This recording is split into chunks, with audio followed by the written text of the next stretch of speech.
ወረቀት ናቸው። ኢትዮጵያ ውስጥ ፕራይመርሊ አሁን እየገጠመን ያለው የአመራር እጦት ሳይሆን የራስን ከረንሲ በውል አለማወቅ ነው። የገንዘብ ሊደሩ የፖሊሲ ሊደር ካልሆንክ ይላል። የሃይማኖት ሊደሩ ሄጄ ዛሬውኑ እስረኛ ካልፈታው ካላሰርኩ ይላል። የአይዲያ ሊደሩ በአይዲያ ኢንፍሉዌንስ ማድረግ ሲገባው ከሱ ዘርፍ ከሱ ከረንሲ በወጡ ጉዳዮች መጫወት ያምረውና እንዲሁ ስንዋከብ የአንዱ ከረንሲ አንዱ ጋር ወረቀት የአንዱ ከረንሲ አንዱ ጋር ወረቀት ሆኖ ምንም ነገር ሳንገዛ እንውላለን።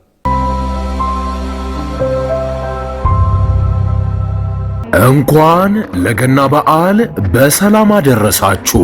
በውጭ ሀገር ለምትኖሩ ትውልደ ኢትዮጵያውያን በሙሉ ታላቅ የኢንቨስትመንት ዕድል ከታላቅ ቅናሽ ጋር ይዘንሎት መጥተናል። በመሃል ከተማ ቤተ መንግስት አቅራቢያ ወዳጅነትና አራዳ ፓርክ ፊት ለፊት ከባለ 1 እስከ ባለ 3 መኝታ አፓርትመንቶችን ከ30% ታላቅ ቅናሽ ጋር አቅርበናል። ባለ 1 መኝታ 5 ሚሊዮን የነበረው በ3.6 ሚሊዮን ብር አጠቃላይ ክፍያ፣ ባለ 2 መኝታ 10 ሚሊዮን የነበረው በ6.9 ሚሊዮን ብር አጠቃላይ ክፍያ፣ ባለ 3 መኝታ 13 ሚሊዮን የነበረው በ9.5 ሚሊዮን ብር አጠቃላይ ክፍያ አቅርበንሎታል። በዚህ የመኖሪያ መንደር ውስጥ መዋኛ ገንዳ፣ ጂምናዚየም፣ ደረጃውን የጠበቁ ሰፋፊ ሊፍቶች፣ ምቹና በቂ የመኪና ማቆሚያ ቦታዎች፣ ዘመናዊ የደረቅ ቆሻሻ ማስወገጃ፣ አውቶማቲክ ጄኔሬተር የተገጠመለት የከርሰ ምድር ውሃና ለተለያዩ አገልግሎት የሚውል ሰገነት በአንድ አካቷል። ለበለጠ መረጃ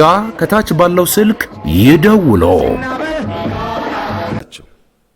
የነዚህ የገቨርንመንት ሊደርስ ከረንሲያቸው ደግሞ ሌጂቲሜት ስልጣን ነው። በህዝብ ውክልና የተሰጠ ሌጂቲሜት ስልጣን። ሌጂቲሜት ስልጣን ያለው ሰው በፖሊሲ፣ በአይዲያ፣ በኢምፕሊሜንቴሽን ሊመራ ይችላል። ያ የሚሆነው ግን ቅቡልነት ያለው ሲሆን ነው። ሶስተኛው ቢዝነስ ሊደር ናቸው። የነዚህ ከረንሲ ደግሞ ገንዘብ ነው። በገንዘባቸው ኢንቨስት በማድረግ ኢኮኖሚክ ኢምፓክት በማምጣት በመቅጠር ግብር በመክፈል ችግር ሲያጋጥም በማገዝ ባላቸው ሪሶርስ አመራር ይሰጣሉ። አራተኛው ሪሊጂየስ ሊደር ናቸው። ከረንሲያቸው ሞራል ነው። ይሄንን ከረንሲ ስተው ሪሊጂየስ ሊደርስ የሐሳብ መሪ እንሆናለን ወይም የገንዘብ መሪ እንሆናለን ሲሉ ይበላሻል ነገሩ።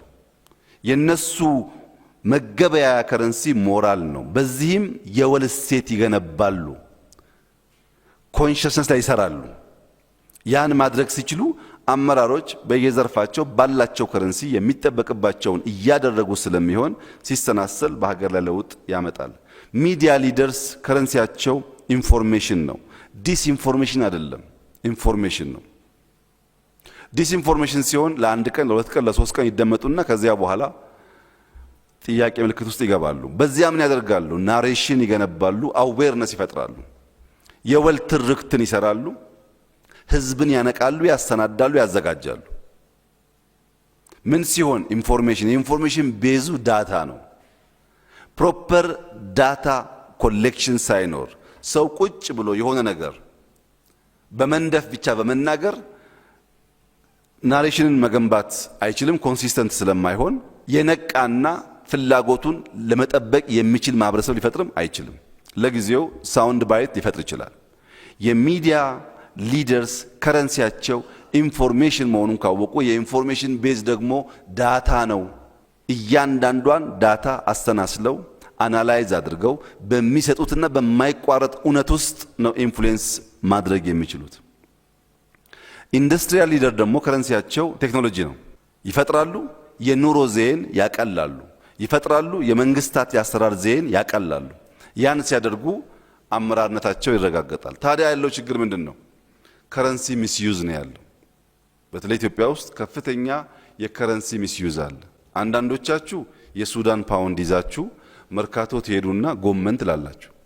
አንዳንዶቻችሁ የኬንያ ሽልንግ ትይዙና ከረንሲያችሁ የኬንያ ሽልንግ ነው፣ ፒያሳ ትሄዱና ሸሚዝ ትላላችሁ። እነዚህ ገንዘቦች ምናልባት ባንክ ቤት ሄደው በእለቱ ምንዛሬ ዋጋ ያላቸው ሊሆኑ ይችላሉ።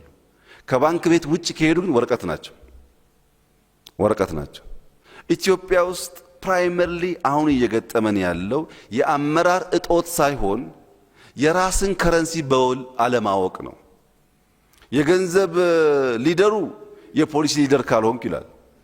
የሃይማኖት ሊደሩ ሄጄ ዛሬውኑ እስረኛ ካልፈታው ካላሰርኩ ይላል።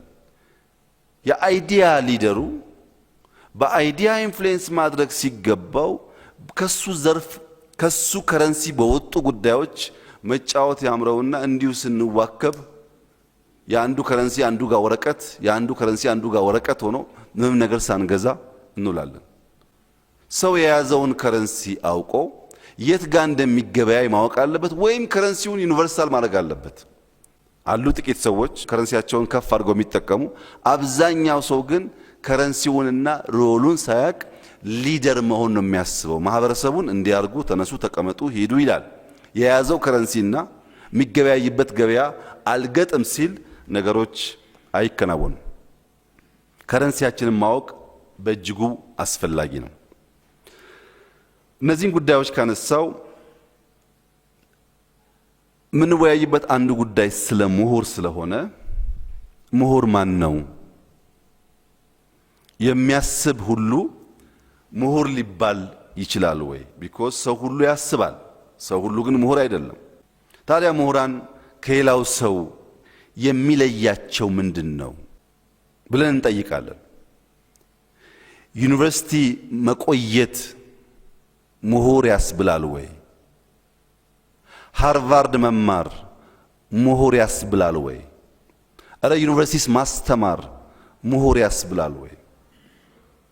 ምክንያቱም መልህቅ ዘላለሙን ውሃ ውስጥ ቢኖርም መዋኘት ግን አይችልም። ዘላለሙን በእንደዚህ ያለ ግቢ ውስጥ መኖር ምሁር አያሰኝም። ታዲያ ምሁርነት መገለጫው፣ እሳቤው፣ ተግባሩ ምንድነው? ዩኒቨርሲቲ መሄድ ለምሁርነት አንድ ስቴፕ ወደፊት የሚወስድ ቢሆንም ምሁር የሚያሰኝ ካልሆነ ምሁርነት ማይንድ ሴት ነው። ምሁርነት ለኩሬሲቲ ለጥያቄ ዝግጁ መሆንና የመጠየቅ ብቃት ነው። ለምንድነው የመጠየቅ ብቃት የሚሆነው? ሁሌም ትክክል ጥያቄ ብቻ ነው፣ መልስ ትክክል ሆኖ አያውቅም። question is right, answer is open ended ይባላል። ምን ማለት ነው? የዛሬ 2000 ዓመት እግዚአብሔር ማን ነው ጠይቋል ትውልድ። ግማሹ ኤክስ ነው ግማሹ ዋይ ነው ብሏል። የዛሬ 500 ዓመትም ምናምንም ዛሬም ይጠይቃል። ጥያቄው ይቀጥላል። መልሱ ግን እንደየዘመኑ እንደየሰው ዕውቀት እንደየሰው አረዳድ ይለያያል፣ አንድ አይደለም። ወይም ሎንጂቪቲ የኛ አንሴስተርስ በእድሜ ማጠር ምክንያት ቻሌንጅ ስለነበሩ እድሜ ማርዘምን እንደ ዋና ጥያቄ አድርገው አንስተዋል። አንዳንዱ ጤና አዳም በውሃ መጠጣት እድሜ ያረዝማል ብሎ መልሷል። ግን ይሄ መልስ ኦፕን ኤንድድ ነው። የለም ተጨምቆ መሶቢላ ጋር ሆኖ መድኃኒት ሆኖ የሚል ሐሳብ በየዘመኑ እንደየእድገት ደረጃችን። አሁን ደግሞ የለም ስፖርት እንስራ፣ ውሃ እናብዛ፣ ምግብን ቀንስ፣ በቀን አንዴ እንብላ፣ በቀን 8 እንብላ። ይሄ ሁሉ ነገር መልስ ማለቂያ የለውም። ጥያቄ ግን ፐርፌክት ነው። ሶቅራጥስን ለየት የሚያደርገው የመጠየቅ ብቃቱ ስለሆነ ምሁር በመጠየቅ ብቃቱ ለመጠየቅ ባለው ገት የሚለካበት ዋናው ምክንያት ጥያቄ የሚያስከትለው ነገር አለ። በጥያቄ ውስጥ ከጥያቄ በኋላ willingness to engage with complex ideas ይከተላል። የሚጠይቅ ሰው ኮምፕሌክስ አይዲያን ኢንተርቴን ለማድረግ የተዘጋጀ ነው ማለት ነው። ኮምፕሌክስ አይዲያን ደግሞ ከዴዲኬሽን እና ኤክስፕሎር ከማድረግ ውጪ ሊመጣ አይችልም። ምሁርነት መጫር መጫር መጫር፣ የጫሩት ነገር ራሱን መጠየቅና መቅደድ መቅደድ መቅደድ፣ እንደገና መጫር መጫር መጫር።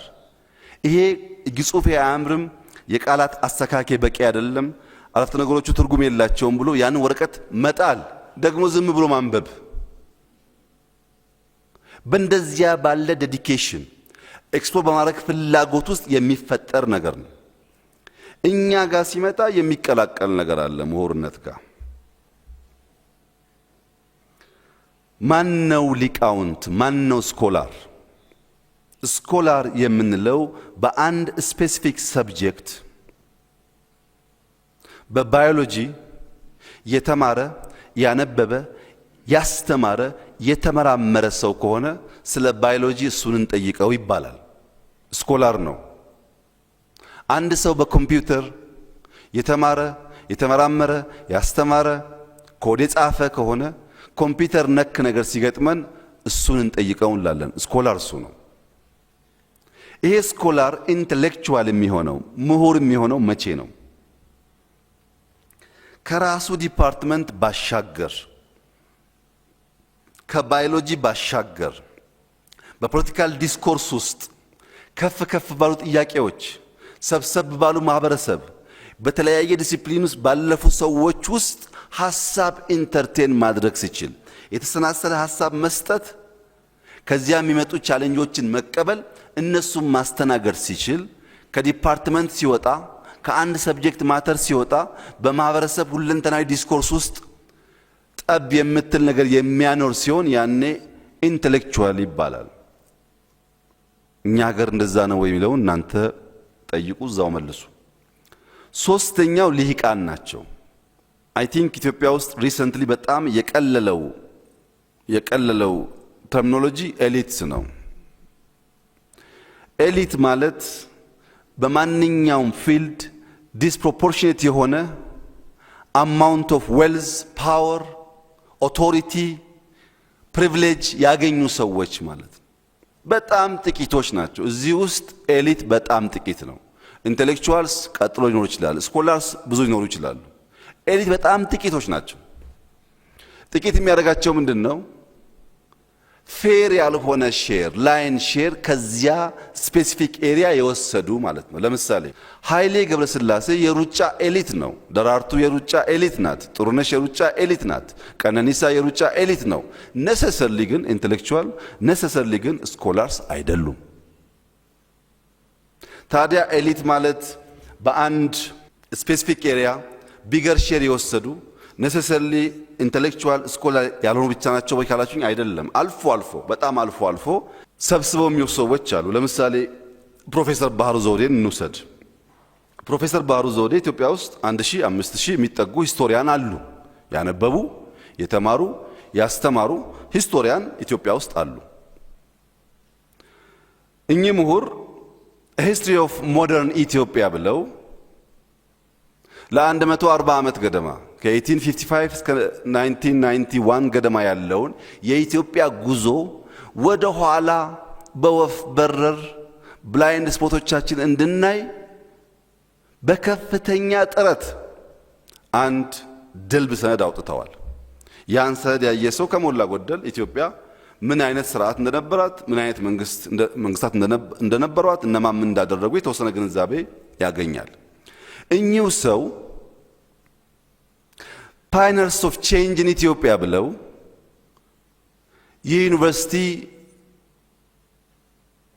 ኮሌጅ በነበረበት ወይም ከመሰረቱ በፊት ወደ ተለያየ ሀገር በተለያየ መንገድ ሄደው ተምረው ያዩት የተማሩትን ጉዳይ ኢትዮጵያ ውስጥ ለማምጣት ኢትዮጵያ ውስጥ ሪፎርም ለማካሄድ ስለሞከሩ ሰዎች ስለገጠማቸው ቻሌንጅ የካልቸር አይዲያውና ካልቸሩ ያለበት ሾክ የመሳሰሉ ጉዳዮች የሚዳስስ ሰነድ ሰንደዋል። በዛም ሳይወሰኑ the quest for socialist utopia ብለው የተማሪዎች ሙቭመንት ኢትዮጵያ ውስጥ ምን አይነት እንቅስቃሴ እንደነበር አሳይተዋል። ሌላም በርካታ ጉዳዮች በሂስትሪ በመማራቸው በማስተማራቸው ስኮላር ናቸው።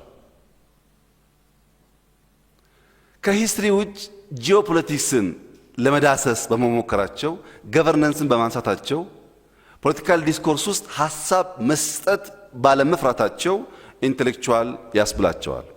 ግን ኢትዮጵያ ካለቻቸው 1000 ወይም 5000 ሂስቶሪያን ፕሮፌሰር ባህሩ ዘውዴ ኤሊት ቢባሉ የሚያጣላ ጉዳይ አይመስለኝም። ኤሊት ያሰኛቸው ብዙ ሂስቶሪያን ያልሰጡንን ጉዳይ ስለሰጡን ነው። ከሂስትሪ ውጭ በቋንቋ በሊትሬቸር የእሳቸውን ጽሑፎች የምታውቁ ሰዎች እንደምታውቁት በሊትሬቸር ሊመጻደቁ የሚያስችል ብቃት አሳይተዋል። በጂኦፖለቲክስ ተናግረዋል፣ ጽፈዋል። በዚህ ምክንያት የአደባባይ ምሁር የሚሰኝ ማዕረግ ከወሰዱ በኋላ በዘርፋቸው ጎልተው ስለወጡ ደግሞ ኤሊት ሊባሉ ይችላሉ። እንደዚህ አይነት ሰዎች አልፎ አልፎ ያጋጥማሉ። አሁን እኛ ግን ኤሊት የምንለው እንደዛ ነው ወይ ነው? ዩቲዩብ ላይ ተጣደ በሙሉ እኮ ነው ኤሊት የሚባለው።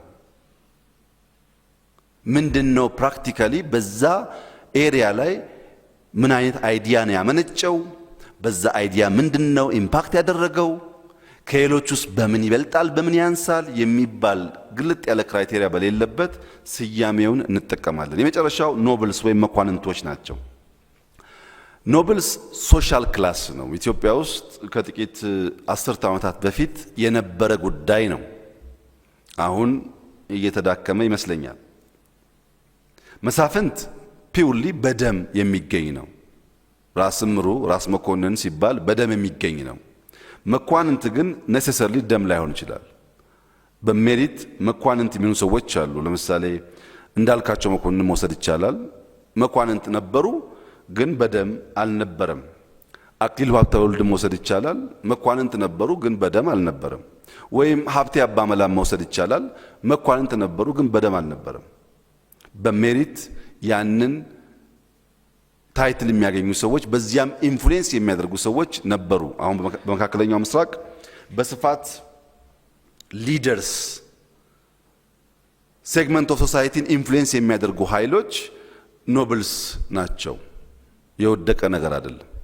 እኛ የት ውስጥ እንደምንውል በትክክል አውቀን ከረንሲያችን ለይተን መጠቀም ስንችል እምብዛም ጭቅጭቅ ላይ ፈጠር ይችላል። አልያ ግን ሁሉም እየተቀላቀለ ስሞቹን በሚወስድበት ሰዓት ኮንፊውዥን ብቻ ሳይሆን መግባባት እና አብሮ መስራት ያስቸግራል። በተለይ ብናየው የምፈልገው ጉዳይ የምሁርነትና ብልህነት ጉዳይ ወይም ኢንቴሌክቹዋል ቨርሰስ ኢንቴሊጀንስ ላይ ያለው አንደርስታንዲንግ ነው። ምሁርነት ቅድም እንዳነሳሁት ውስብስብ ጉዳዮች ለመዳሰስ መሞከር፣ ያን ሐሳብ ለመናገር፣ ለማድመጥ፣ ለመጠየቅ መዘጋጀት ፕራይመርሊ አይኪው ላይ የሚሰራ ስራ ነው። በአይኪው ግንባታ ላይ የሚሰራ ስራ ነው። ብልህነት ከአይኪው ይሻገራል። ኢሞሽናል ኢንቴሊጀንስን ያቅፋል። ሶሻል ወይም ስፒሪቹዋል ኢንቴሊጀንስን ያቅፋል። አይኪው ላይም ይሰራል። ይሄም ተቀላቅሎ የምንቸገርባቸው ጊዜ በርካታ ናቸው። ኢንቴሊጀንስ ኢዝ ካፓቢሊቲ ነው። ኦን ዲ አዘር ሃንድ ኢንቴሌክቹዋል ያን ካፓቢሊቲስ እንዴት ወደ አክሽን እንደምንቀይር የሚገራን ነው። ይሄን በምሳሌ ለማሳየት ለምሳሌ አይዛክ ኒውተንን እንውሰድ። አይዛክ ኒውተን ክላሲካል ሜካኒክስ ላይ በፊዚክስ እና በማትስ ከ16ኛው አጋማሽ ጀምሮ for the last 400 plus years continuously foundational የሆኑ ሐሳቦች ያልተቆራረጠ በየጊዜው እያደገ ቴክኖሎጂ ያደገ ሐሳቦች በlaw of motion በlaw of universal gravitation በኦፕቲክስ ደግሞ the law of light ካልኩለስ የመሳሰሉትን ሰጥቶናል። ካልኩለስ የሰጠን 1665 ነው። አይዛክ ኒውተን ካልኩለስ ከሰጠን በኋላ የነበረው እድሜ 26 ዓመቱ ነው። ይሄን ሁሉ ነገር ሲፈጥር ይሄ ሰው አንደር 30 ነበረ።